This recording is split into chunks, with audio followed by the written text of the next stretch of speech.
Hello दोस्तों, उम्मीद करती हूँ आप लोग अच्छे होंगे। मेरे पति ने मुझे तलाक दे दिया था क्योंकि मैं कभी माँ नहीं बन सकती थी और उसने बाद में दूसरी शादी भी कर ली। 1 साल बाद उसके घर बेटे का जन्म हुआ और उसने मुझे उसके बेटे के पहले जन्मदिन पर बुलाया ताकि वह सब देखकर मुझे बुरा लगे। उसका प्लान मुझे अच्छे से पता था, इसीलिए पार्टी के लिए जाते समय मेरे पास एक लिफाफा था, वह मैं अपने साथ ले गई। जब मैं पार्टी में पहुंची तो उसने मुझे देखा और मेरे पास आकर कहने लगा कि देखो, तुम्हें तलाक देने का मेरा फैसला एकदम योग्य था। आज मैं एक बच्चे का बाप बन गया हूँ। उसकी बात सुनकर मुझे हंसी आई और मैं उसे वह लिफाफा उसके हाथ में देते हुए कहने लगी कि इसे ध्यान से देखो। जैसे ही उसने वह लिफाफा देखा, उसके तो मानो होश उड़ गए हों, मानो आसमान गिर गया हो उसके ऊपर। मेरा नाम वैशाली है। आज मेरे ननद के बेटे का जन्मदिन के उपलक्ष्य में घर में पूजा रखवाई गई थी और मैंने पूजा के लिए आए हुए सामान को हाथ लगा दिया था। बस फिर क्या था, मेरी सास ने वह देख लिया और ज़ोर ज़ोर से मुझ पर चीखने लगी कि तूने उस सामान को हाथ ही क्यों लगाया? क्यों? तुझे इतनी छोटी सी बात समझ नहीं आती कि प्रिया के बेटे के जन्मदिन की पूजा का सामान है और तुझ जैसी बांझ औरत ने हाथ लगाया तो अब शगुन होगा? कहीं ऐसा तो नहीं कि तुझे अपनी ननद का सुख देखा नहीं जा रहा है? इतना सुनते ही मेरी आंखों से आंसुओं की धार बहने लगी। फिर भी अपनी भावनाओं को दबाते हुए मैंने कहा, माँ जी, इससे आगे मुझे कुछ कहा ही नहीं गया। उतने में मेरी ननद प्राची, जो मेरी ननद कम और सहेली ज़्यादा थी, मुझे ताना मारते हुए कहने लगी कि भाभी, तुमसे ऐसी उम्मीद नहीं थी। शायद मेरा सुख तुमसे देखा नहीं जा रहा है। इतना अपमान सहन करने के बाद मैं उदास चेहरे के साथ अपने पति की तरफ देखने लगी। मेरे पति मुझे बहुत प्यार करते थे।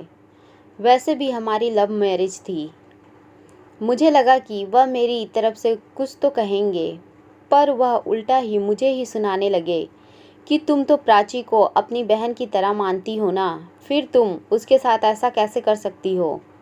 उनका ऐसा तोड़कर बोलना, यह सुनकर तो मैं अंदर से पूरी तरह टूट गई थी।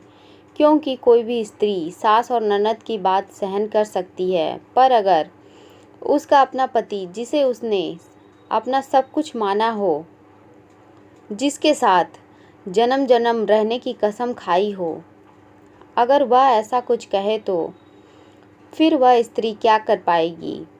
मैं रोती रोती जाकर किचन में काम करने लग गई। बांझ होने के कारण पूजा साहित्य में हाथ तक नहीं लगा सकती, लेकिन एक बहू होने के नाते घर के सभी कामों की जिम्मेदारी मुझ पर ही थी। मैं सोचने लगी कि अगर मैं माँ नहीं बन सकती तो इसमें मेरा क्या दोष है? माँ बनना या ना बन पाना, यह खुद एक औरत के हाथ में थोड़ी ना होता है। मेरी सास एक स्कूल में टीचर थी।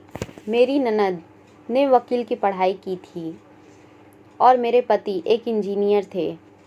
और मुझे हैरानी इस बात की होती कि इतने पढ़े लिखे लोगों के विचार इतने परंपरावादी हैं कि सिर्फ पूजा का सामान को हाथ लगा दिया तो अब शगुन हो गया। मुझे तो आज भी याद है कि किस तरह मैं और राघव पहली बार ऑफिस में मिले थे। मुझे ऑफिस ज्वाइन किए हुए कुछ ही दिन हुए थे। एक दिन मैं ऑफिस में प्रेजेंटेशन दे रही थी और बॉस के साथ वहाँ बैठे सभी लोगों ने मेरी प्रेजेंटेशन की तारीफ़ की। राघव ने भी, वह मेरी प्रेजेंटेशन से काफ़ी प्रभावित हुआ था। एक ही ऑफिस में एक साथ काम करते करते हम दोनों को कभी एक दूसरे से प्यार में पड़ गए, यह हमें भी पता नहीं चला। घर वालों को जब बताया तो उन्होंने भी इस रिश्ते के लिए हाँ कर दी और हमारी शादी हो गई। मेरे सास ससुर और ननद का बहुत अच्छा स्वभाव था। इतना अच्छा पति मुझे मिला है, इसीलिए मैं खुद को भाग्यशाली समझती थी। राघव ने मुझे पहले ही कह दिया था कि शादी के 2-3 साल तक मुझे बच्चा नहीं चाहिए। पहले लाइफ एंजॉय करेंगे, फिर बच्चों की जिम्मेदारी, और शायद इसीलिए घर वाले भी 2-3 साल तक बच्चों को लेकर खुद कुछ नहीं बोले। लेकिन शादी के 5 साल होते ही घर के लोग ताने मारने लगे। घर के सदस्य और रिश्तेदार मेरे पीठ पीछे मुझे बांझ कहने लगे। मुझे बच्चा नहीं हो रहा था, इसीलिए राघव भी मुझे पहले कुछ नहीं बोला, पर अब वह भी मुझसे ठीक से बात नहीं करता था। वह मुझसे सिर्फ काम होने तक ही बात करता था। ऐसा लगता था नहीं कि हम दोनों पति पत्नी हैं और एक ही घर में रहते हैं। पर मैं अपना दुख बताऊं तो किसे बताऊं, और कौन मुझे समझेगा। आज हमारी शादी को 8 साल हो गए थे। मैं सोने लगी थी कि आज राघव अपनी चुप्पी तोड़कर मुझे विश जरूर करेगा। इसीलिए मैंने उसकी पसंद की क्रोकरी में नाश्ता दिया था, पर उसने शांति से नाश्ता किया और एक शब्द भी ना कहते हुए चुपचाप ऑफिस के लिए निकल गया। राघव के ऑफिस जाने के बाद मैं ऑफिस में फ़ोन करके यह बताया कि मेरी तबीयत ठीक नहीं है। ऐसा कहकर छुट्टी ले ली ताकि राघव को अच्छा सा सरप्राइज़ दे सकूं। राघव ने मुझे एक बार भी नहीं पूछा कि तुमने छुट्टी क्यों ली, क्या तुम्हारी तबीयत ठीक नहीं। मैं रात के खाने में पालक पनीर, कोफ्ते की सब्जी और भी बहुत कुछ बनाया। बेडरूम सुंदर फूलों से और मोमबत्तियों से सजाया और उसकी पसंद की लाल रंग की बॉर्डर की साड़ी पहनी। मुझे आज पूरा यकीन था कि राघव आज उसकी चुप्पी तोड़कर मुझसे बात करेगा और मैं उसे बच्चा गोद लेने के लिए राज़ी कर लूँगी। लेकिन जब वह घर आया, उसने एक बार भी मेरी तरफ नहीं देखा। मुझे देखा कि शायद बेडरूम में जाकर करेगा, पर सब कुछ उल्टा ही हो गया। विश करना तो दूर, उसने मेरे तरफ देखा तक नहीं। थोड़ी देर बाद मुझे ही रहा नहीं गया और मैं ही उसे बोली कि राघव, आज अपनी शादी की सालगिरह है, वह भी भूल गए तुम। यह सुनते ही वह कहने लगा कि अरे नहीं नहीं, यह दिन तो बोलना भी चाहूँ तो भी नहीं भूल सकता, क्योंकि आज ही के दिन एक बांझ औरत मेरे गले पड़ गई थी। उसके ऐसे शब्द सुनकर मानो मेरी आंखों के सामने अंधेरा छा गया हो। मैं अपने आंसुओं को रोकते हुए कहने लगी कि क्या हम बच्चा गोद नहीं ले सकते। तुमसे मैंने कितनी बार कहा है और इस बारे में कितनी बार बहस भी हो चुकी है। मैं दूसरे का बच्चा, दूसरे का खून गोद नहीं ले सकता। मुझे मेरा खुद का बच्चा चाहिए, जो तुम मुझे इस जन्म में नहीं दे सकती। और हाँ, आज अपनी शादी की सालगिरह है तो मैं तुम्हारे लिए अलग ही गिफ्ट लेकर आया हूँ। मैं सोचने लगी कि जो इंसान बार बार ना की रट लगा रखी है, वह मेरे लिए क्या गिफ्ट लेकर आया होगा। राघव ने मुझे एक लिफाफा दिया। मैं भी बहुत उत्सुकता से उसे खोलने लगी। अंदर जब देखा तो उसमें तलाक के पेपर थे। उनको देखकर मुझे विश्वास ही नहीं हो रहा था कि जो इंसान मेरी तारीफ़ करते थकता नहीं था, इतना प्यार करता था, हर समय में मेरा साथ दिया, आज वह एक बच्चे के लिए मुझे तलाक दे देगा। ऐसा लग रहा था मानो आसमान ही टूट पड़ा हो मुझ पर। लग रहा था ज़ोर ज़ोर से रोऊं, पर फिर अपने आप को संभालते हुए तुरंत ही तलाक के पेपर्स पर साइन कर दिए, क्योंकि जब उसके मन में मेरे लिए प्यार ही नहीं तो ऐसे इंसान के साथ रहने में क्या फ़ायदा। दूसरे दिन मैंने वह घर छोड़ दिया और राघव यही चाहता था। कुछ दिनों बाद मैंने बहुत कोशिश करके अपना ट्रांसफ़र दूसरी ब्रांच में करवा लिया, क्योंकि उसके साथ काम करना मतलब पुरानी यादों को ताज़ा करने जैसा था।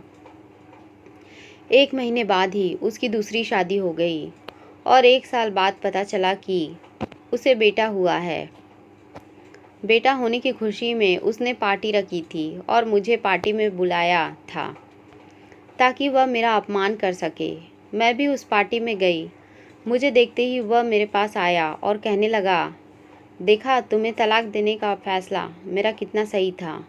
मैं बाप बन गया हूँ। मैं भी बहुत ही नम्रता से उसे पिता बनने की बधाई दी। बाद में मैंने अपने साथ एक जो लिफाफा था उसे देते हुए कहा कि मेरी तरफ से यह सरप्राइज़ गिफ्ट है। सरप्राइज़ गिफ्ट का नाम सुनकर वह थोड़ा हैरान हो गया, क्योंकि शादी की सालगिरह के दिन उसने भी मुझे एक सरप्राइज़ गिफ्ट दिया था। तलाक के पेपर्स, अब यह मुझे कौन सा गिफ्ट दे रही है? यह सोचते हुए उसने उंगली से पेपर खोला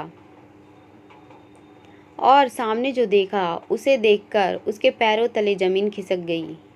नवंबर की कड़कड़ाती हुई ठंड में वह पूरा पसीने से भीग गया, क्योंकि उस लिफाफे के अंदर उसकी मेडिकल रिपोर्ट थी और उसमें साफ साफ लिखा था कि वह कभी बाप नहीं बन सकता। वह अपनी पत्नी की तरफ देखने लगा और उसकी झुकी हुई नज़र में सब कुछ एकदम शीशे की तरह साफ कर दिया था। मैंने उससे कहा कि अब तुम्हें तय करना है कि तुम्हें दूसरे का बच्चा, दूसरे का खून गोद लेना है या नहीं। ऐसा कहकर मैं वहाँ से चली गई। दूसरे दिन वह और उसकी माँ मेरे घर आए। दोनों को कुछ समझ नहीं आ रहा था कि क्या कहा जाए। फिर वह कहने लगी कि वह मेडिकल रिपोर्ट, मैंने उसे बताया कि तुम्हें याद है हम दोनों ने मेडिकल चेकअप करवाया था और किसी काम की वजह से तुम रिपोर्ट लेने नहीं जा पाए। फिर मैं अकेली ही गई थी। इस पर राघव कहने लगा कि हाँ, और फिर घर आने के बाद तुमने कहा कमी तुम में है। फिर तुम झूठ क्यों बोली? क्योंकि इतने दिनों तक सभी के ताने सुने, क्या ज़रूरत थी तुम्हें झूठ बोलने की? मैंने कहा क्योंकि मैं तुमसे प्यार करती थी। मुझे लगा कि जब तुम्हें सच पता चलेगा तो तुम इस बात को सहन नहीं कर पाओगे और अंदर से पूरी तरह टूट जाओगे। मैं तुम्हें ऐसी हालत में नहीं देख सकती थी। मेरा क्या था, मेरी तो आदत थी ताने सुनने की। इस बात को लेकर मुझे सभी के सामने ताने सुनने की आदत हो गई थी, पर जब तुम मुझे सुनाने लगे फिर वह मुझे सहन नहीं हुआ। राघव कहने लगा कि मैंने जब तुम्हें तलाक के पेपर दिए तब तुम क्यों सच नहीं बताया? राघव, गलती मेरी है जो मैंने तुमसे इतना प्यार किया, इतना विश्वास किया कि चाहे कुछ भी हो तुम मुझे अकेला नहीं छोड़ सकते। जब तुम्हारा ही प्यार ख़त्म हो गया था तो साथ रहकर भी क्या होता? तो मेरी सास कहने लगी हमसे गलती हो गई, बहू हो सके तो हमें माफ़ कर दो, सब कुछ भूल कर हमारे साथ अपने घर चलो। तब मैंने उनसे कहा कि बात माफ़ करने या ना करने की नहीं है, बात स्वाभिमान की है और अब मैं उस घर में पैर नहीं रख सकती। राघव, अगले महीने मेरी शादी है और मैं तुम्हें वह सरप्राइज़ गिफ्ट दिया है क्योंकि मुझे देखना था कि यह सब जानकर तुम दूसरे का बच्चा, दूसरे का खून गोद लेते हो या नहीं। क्योंकि जब मैंने कहा था तब तुमने साफ मना कर दिया था। और इससे एक बात पता चलती है कि पुरुष हमेशा ही खुद की कर्तव्य बड़े होने का दिखावा करते हैं और भोली भाली औरत को हमेशा निशाना बनाने की कोशिश करते हैं।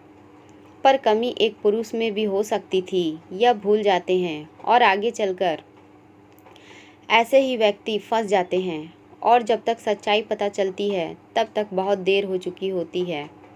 जो पुरुष अहंकार के कारण एक स्त्री पर अत्याचार करता है उसके पीछे भगवान होता है, यह भूलना नहीं चाहिए। साथियों, जीवन जीते हुए कभी किसी के साथ अन्याय नहीं करना चाहिए और अगर खुद पर अन्याय होता है तो उसे सहन मत करिए। कहानी पसंद आई हो तो वीडियो को लाइक और चैनल को ज़रूर सब्सक्राइब करें और शेयर करना ना भूलें। कहानी सुनने के लिए बहुत धन्यवाद।